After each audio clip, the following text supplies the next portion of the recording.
Yang kedua, pertanyaan lebih dihargai daripada jawaban. Pertanyaan lebih dihargai daripada jawaban.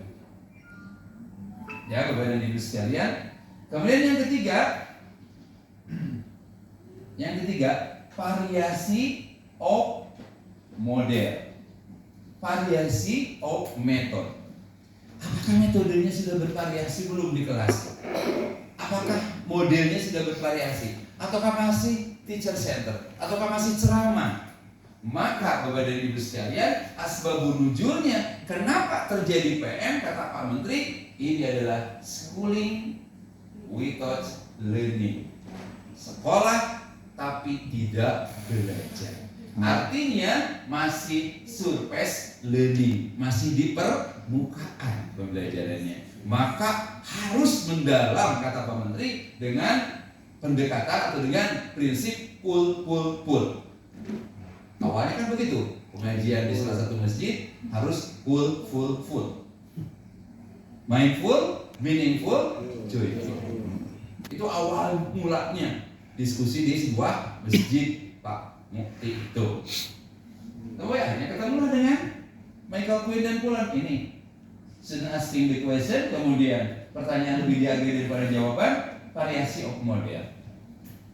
Bapak Ibu, ada yang dari TK, KS, kepala sekolah tidak ada.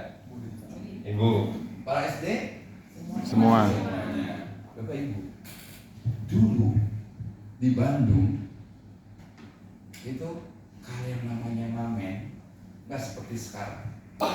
Sekarang itu Bapak Ibu sekalian yang ngamen coba jam kelas. Wah, Roman bawa segala macam ya, teh latifah ya. Yang ngamen itu bawa gitar, bawa drum, bawa sound system.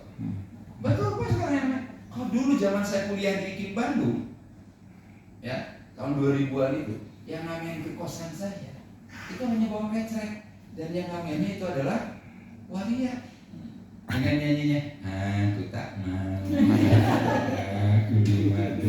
Ini Bapak Ibu masuk kamar 2 kan berbeda kosan itu aku tak mau kalau aku di madu, terus sampai kamar 10 lagunya itu. Besoknya datang lagi kamar 1 aku tak mau kalau aku di madu, datang lagi aku tak mau kalau aku di madu. Gitu Bapak Ibu kan udah pas udah 4 kali datang, kamar saya kan kamar nomor 4. Bosan juga ya Bapak Ibu. Akhirnya saya kunci kamar saya. Ya datang ke depan kamar saya. Perasaan tadi ada. Sekarang ada. Terus itu perasaan tadi ada. Sekarang kagak ada. Bapak Ibu sekalian, akhirnya saya buka nggak pintunya? Buka. Kenapa saya ingin ketawa gitu loh? Yang tadinya saya bosan dengan lagunya, kemudian saya buka. Kenapa? Karena lagunya berubah. Bayangkan Bapak dan Ibu sekalian, tahun 2013 saya ditanya oleh dosen penguji saya di pasca sarjana waktu ngambil doktor saya, Bapak Ibu, kenapa anak menutup pintu? Kenapa saya menutup pintu? Karena saya bosan dengan lagunya. Tidak sedikit anak-anak, kenapa sekarang schooling without learning? Anak-anak sekolah tapi tidak terlibat. Anak-anak sekolah tapi bosan dengan model ceramah terus oleh gurunya. Dengan model itu saja. Ibu di TK, ya, ibu ada guru TK tapi bukan di Depok ya. Di Depok pengawas-pengawasnya itu kawan-kawan saya. Tahun 2021 saya yang di kelasnya waktu itu. Tapi nggak tahu siapa ya, lupa lagi pengawasnya. Ya, nah itu Bu, di TK itu ada guru yang begini Bu. Nyanyinya itu sebenarnya dua mata saya, hidung saya. Terus si ibunya nanya, Neng, kalau si ibu guru itu nyanyinya sekarang apa? Dua mata saya. Oh sama ya waktu ibu juga dulu. Jadi kenapa Bapak Ibu sekalian? Ini variasi of model, variasi. Padahal kan metode itu bisa bervariasi. Ya, ada differential learning, ada sosial emosional learning, kemudian ada yang lainnya. Kemudian ada apa? Konstruktivism, ya, ada PJBL, kemudian ada project based learning, betul Bapak Ibu? Dikuasai praktek pedagogiknya. Nah ini variasi of model, variasi of metode. ITK nyanyinya itu juga. Dan ada kemudian yang keempat apa? Kata Michael Quinn itu apa? Materi itu connection to the real world. Materi itu harus dihubungkan dengan dunia nyata, kehidupan nyata Anda. Ngajar, apa ada yang ngajar olahraga? Cara berlari. Bapak Ibu, gimana kalau lari itu? Harus sampaikan tujuannya ini, kegunaannya ini, manfaatnya ini. Anak-anak manfaat lari tahu nggak? Minimal untuk apa? Kalau dikejar anjing, anak-anak kan kalau tidak dijelaskan ya anak-anak, begitu dikejar anjing, apa kan? Harus apa dulu? Start dulu, start jongkok kan? Start, persiapan, udah gimana sama anjingnya juga. Itu Bapak Ibu sekalian. Jadi makanya Bapak Ibu kemarin saya sedikit dengan kepala sekolah, dengan pengawas, dengan guru-guru, saya sampaikan. Kita kan, Bu, kalau berdoa, kadang guru nyanyi gitu, betul tidak? Terus di SD, kalau berdoa, bahkan disuruh KM, siap berdoa, doa, selesai, sudah, betul tidak? Saya ajak begini,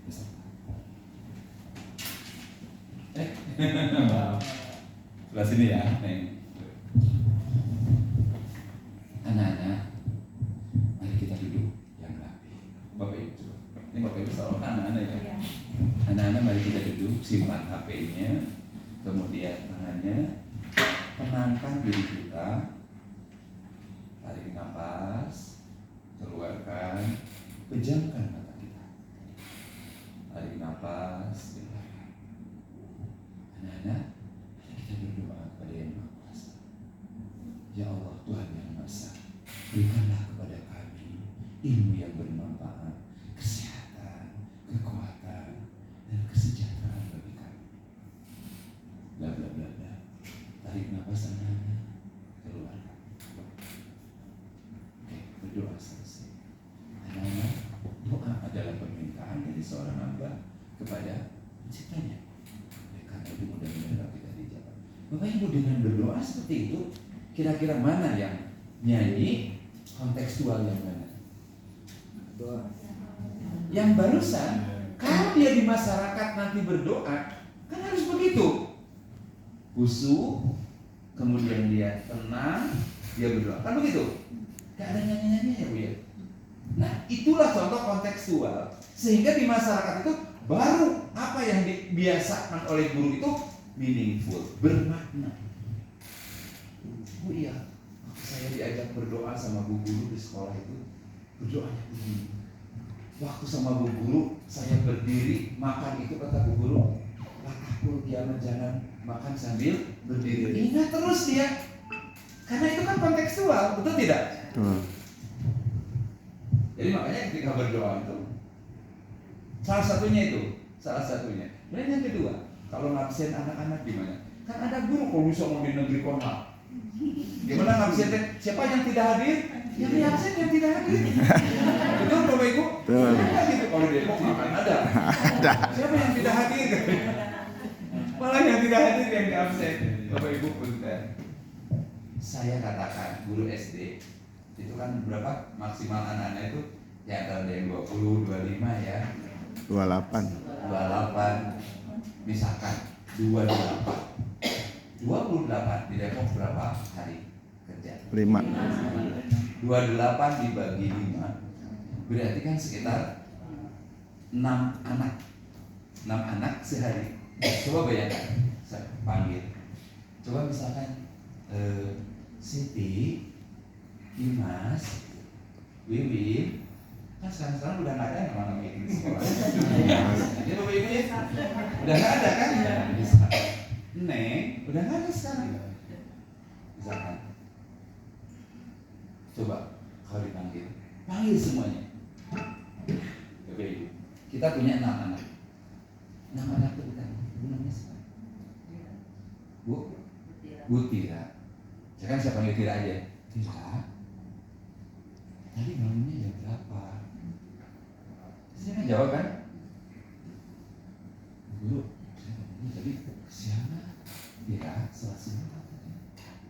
7 kebiasaan anak Indonesia hebat masuk.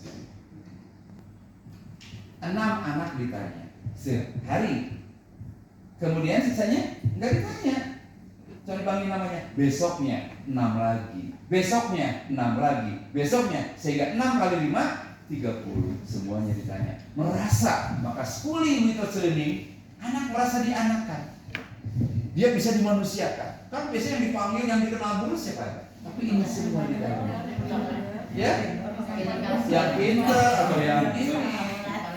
Itu Bapak Ibu paling dekat. Nah, Bapak Ibu sekalian, itu bermakna. Sama Bapak Ibu sekalian. Jadi meaningful itu sedikit-sedikit. Jadi mulailah dari hal-hal yang kecil, mulailah dari diri kita, mulailah dari saat ini. Jangan nunggu siapa-siapa. Oke, kita mulai ke sini. Ya, variasi of model, kemudian connection to the real world. Ini mohon maaf nih, kalau saya udah ngomong, Bu, mohon maaf ya. Bentar, sedikit lagi. Ini kemudian yang ke berapa? 4. Connection. Yang kelima, kolaborasi. Bapak Ibu diyakinkan, di-assess di kelas itu. Ibu, Bu Tira, kan kepala sekolah, ya, harus keliling meng-assess itu. Pembelajarannya kayak gimana? Sengaja lewat depan kelasmu, ku mendengar pendekatan baru, ditandai pembelajaran terpadu. Hati bertanya, pendekatannya apa? Deep learning. Dilihat dulu ini. Ada kolaborasi nggak? Kalau duduknya kayak begini bisa kolaborasi nggak? Nggak bisa. Justru di situ kita harus terjadi kelompok. Kelompok. Kenapa kemarin guru-guru itu ada talk show? Kenapa guru-guru ada showcase? Ya, Bapak Ibu talk show? Jangan-jangan di Depok ada talk show ya? Talk show itu adalah perkelompok guru supaya itu nanti dia dibawa ke kelasnya. Yang talk show itu bukan guru, tetapi nanti siswanya. Kalau guru itu hanya didikat itu contoh, kemudian setelah dia bawa pengalaman talk show itu dibawa ke kelasnya, sehingga ada talk show di kelas 3, di kelas 4, kelas 5, kelas 6, sehingga nanti ada showcase, ya, saling berkunjung. Oh, ini hasil karya anak itu. Jadi anak merasa dihargai, orang tuanya dipanggil, siapa diundang untuk showcase hasil karya anak, kan merasa bangga anak itu. Nah, ini Bapak Ibu sekalian, kolaborasi. Sisa. Yang terakhir, assessment dan umpan balik. Ini umpan balik, Pak, kadang lupa. Umpan balik itu kadang lupa kan guru itu. Pertama, apa umpan balik itu? Dalam modul assessment dan pembelajaran 1, klarifikasi dulu ke guru. Si ini teh gambarnya teh apa, gambar apa ini? Klarifikasi. Ini maksudnya apa? Ini proposal itu kenapa? Klarifikasi. Baru dikasih nilai. Setelah nilai, saran. Setelah saran, apresiasi. Terus untuk kedepannya gimana? 5 langkah. Kemudian assessment, diyakinkan assessment. Nah, ini di-assess di kelas ini dari praktek pedagogik. Ono, apa ono? Ada atau tidak ada ini? Di-assessnya itu. Kalau tidak ada, berarti bikinlah desain untuk supaya kelasnya ada ini. Kemudian diimplementasikannya kayak gimana? Kita pengelolaan pembelajaran mendalamnya kayak gimana? Pak, saya mau yang namanya mau bikin program Mopi PM. Nah, ngobrol pintar pembelajaran mendalam setiap hari Minggu. Nah, permasalahannya apa? Itu yang hasil assess tadi. Apa yang kekurangan guru di sini? Mulai dari praktek pedagogik, apa aja ngobrol setiap minggu. Itu kan program pengelolaan. Mulai dari gimana supaya siswa, gimana model dan sebagainya. Ini semuanya. Penataan lingkungan belajar. Anak-anak itu kadang Bapak Ibu maaf ya, ada yang betah dari kelas semuanya. Tidak semua ada anak dalam bahasa Sunda. Bapak Ibu ngerti bahasa Sunda nggak? Bisa. Kadang ada budak kan lolan gini, saya keluar, ingin cepat-cepat pulang, betul? Kadang yang tapi kalau anak yang berani keras betul-betul, kelasku adalah surgaku. Oh, karena kita pulang juga nggak mau. Ada anak itu guru mau kuis terus. Mungkin anak ada satu anak yang guru model kemarin tidak mau pulang dia. Kenapa? Mau kuis terus dengan bu gurunya, mau talk show terus dengan gurunya. Karena senang gitu. Gitu Bapak Ibu. Jadi ini Bapak dan Ibu sekalian. Jadi ini ada nggak RPP-nya? Jadi Bapak Ibu begitu datang mereka ke sana seharusnya Bapak Ibu datang dengan membawa RTL Bapak Ibu. Jadi ketika di OJT 1 itu Bapak Ibu datang mengakses, guru juga datang melakukan akses. Nah, desiminasi modul, 7 modul didesiminasikan, 7 modul guru di sini, 5 modul kepala sekolah nggak usah didesiminasikan ke guru. Di sini Bapak Ibu sekalian, nah barulah selaraskan untuk ini semua, selaraskan visi-misi dengan pembelajaran dalamnya, bikinlah program-program dan sebagainya gitu Bapak Ibu. Nah desiminasi itu ini desiminasikan, RPP-nya juga didesiminasikan, kemudian video yang sudah dibuat oleh guru itu didesiminasikan di mana? Di ngopi, ngobrol pembelajaran, ngobrol pintar pembelajaran mendalam. Kan jadi bukan hanya modul saja yang disampaikan ke guru, RPP-nya juga disampaikan, cara ngajarnya pun disampaikan. Gitu Bapak Ibu. Ini ya Bapak Ibu sudah masuklah ke sini. Ya kemudian ini tugasnya apa pengawas? Ini adalah pendampingan. Pendampingan 1 pengelolaan praktek pedagogi ini. Jadi ini juga punya tugasnya 4, 2, 3, 4. Ini juga punya tugasnya 4. Ini juga. Jadi PM ini dikeroyok oleh pengawas, kepala sekolah dan guru. Gitu. Jadi dia pendampingan pengelolaan praktek pedagogi, pendampingan pengelolaan kemitraan pembelajaran, pendampingan pengelolaan penataan lingkungan belajar, pendampingan pemanfaatan digital ini dan ini Bapak dan Ibu sekalian. Sehingga Bapak Ibu jelas di sini. RTL Bapak Ibu apakah sudah diselesaikan dulu? Apakah laporan Bapak Ibu, assess dan sebagainya? Terus Bapak Ibu bikin RTL lagi. Ada untuk sekolahnya dan untuk KKS-nya, untuk K3S-nya. Ada lagi. Terus assess-nya, terus sampai semuanya berhasil. Sampai schooling without learning itu tidak ada di sekolah. Ya, sampai terjadilah pembelajaran yang betul-betul sesuai dengan kenyataan. Ini yang 6 ini indikatornya. Begitu Bapak Ibu di supervisi, betul nggak?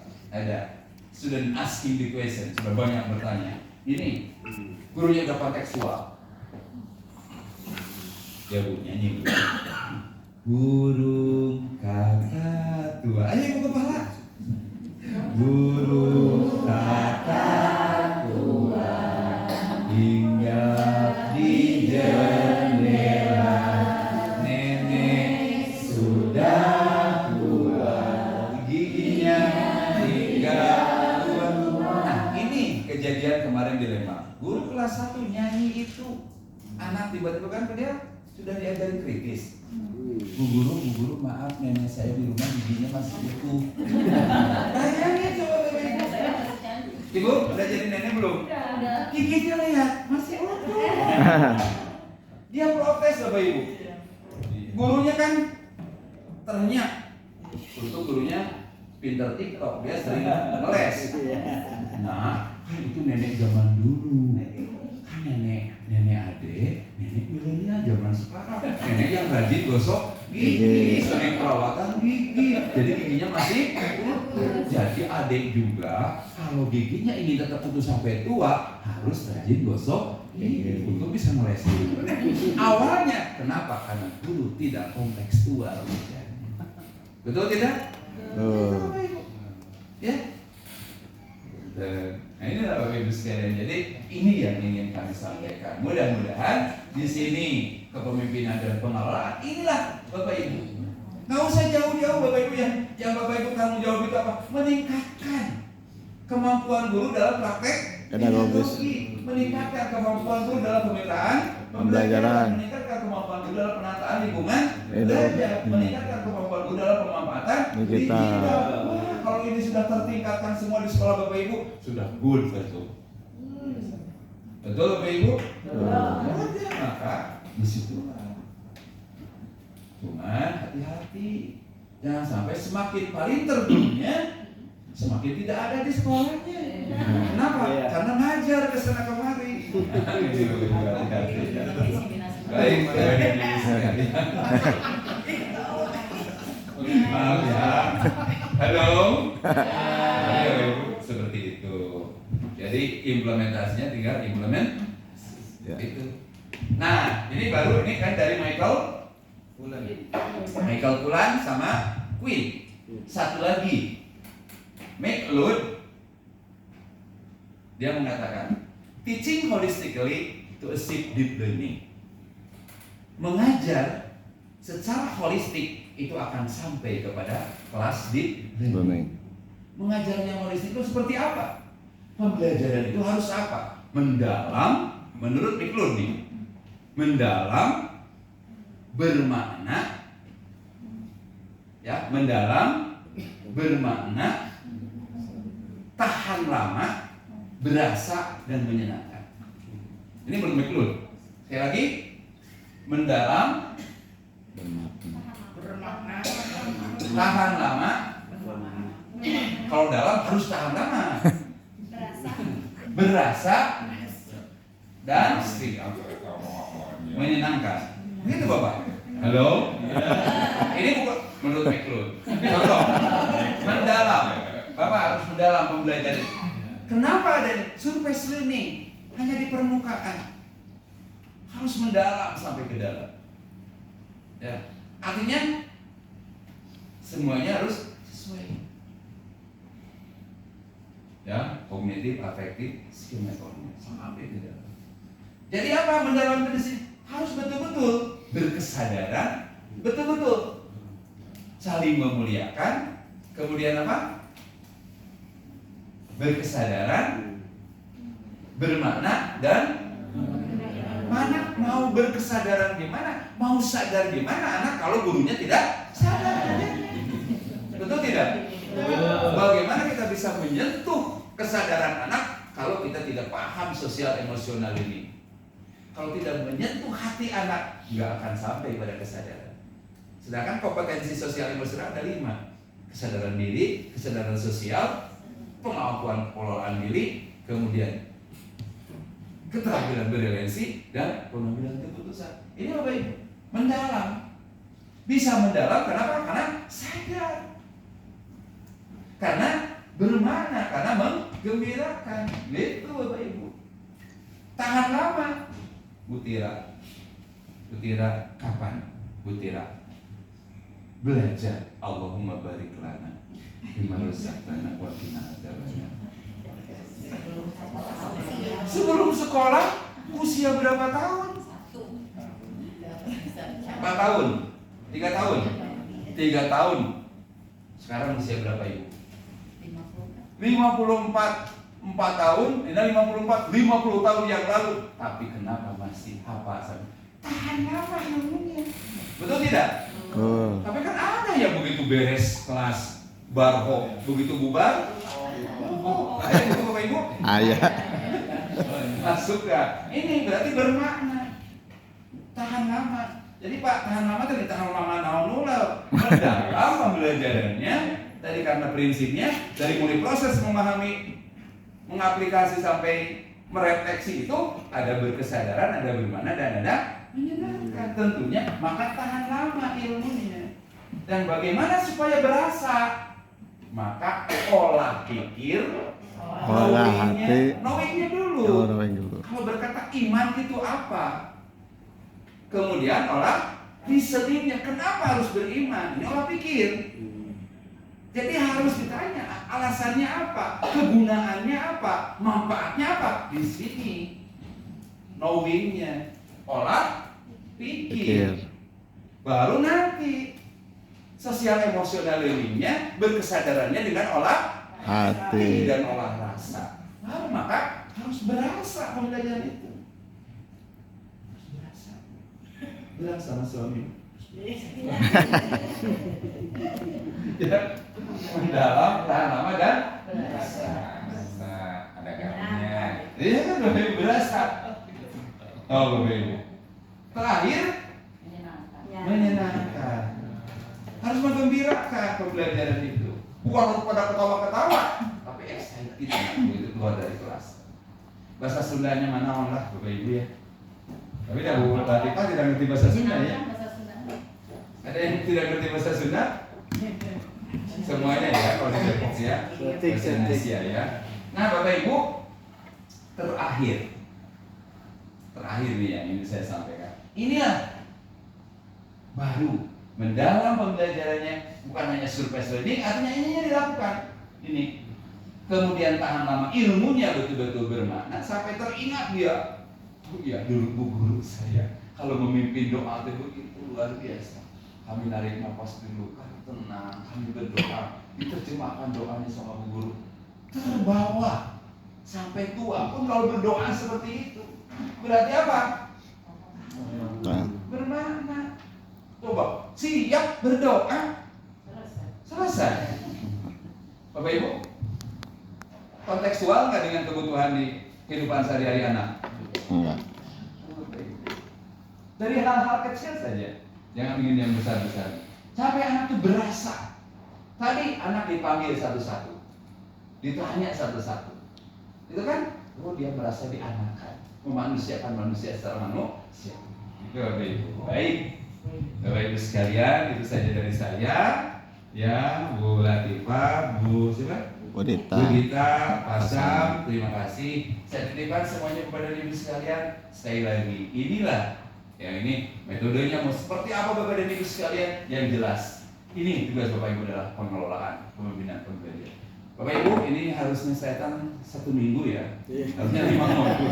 Ini hanya sebentar saja secara keseluruhan. Demikian, terima kasih atas kehadirannya Bapak dan Ibu di kampus kami di BPGTK Provinsi Jawa Barat. Terima kasih kehadirannya Bapak dan Ibu. Selamat bersenang-senang di sini. Ya, mohon maaf tidak bisa menyertai Bapak Ibu sampai tuntas. Ya Bapak dan Ibu sekalian, karena saya tidak bawa laptop, hanya bawa tas kecil aja Bapak Ibu. Terima kasih semuanya, mohon maaf Bu Dita, Pak Sam, Bu Latifah, monggo dilanjutkan ya. Assalamualaikum warahmatullahi wabarakatuh. Waalaikumsalam.